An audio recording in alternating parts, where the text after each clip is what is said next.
Hello mga kabsi, gagawa tayo ng hotcake. Maglagay ako ng all-purpose hotcake mix.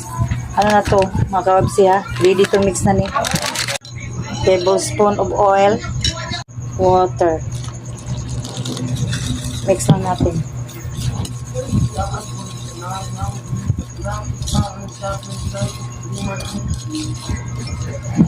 Po, tapos na siya at ato na iluluto na natin. Ito lang mga kababsi, mag-brush lang tayo ng maliit na oil. Ito lang po, maglagay tayo.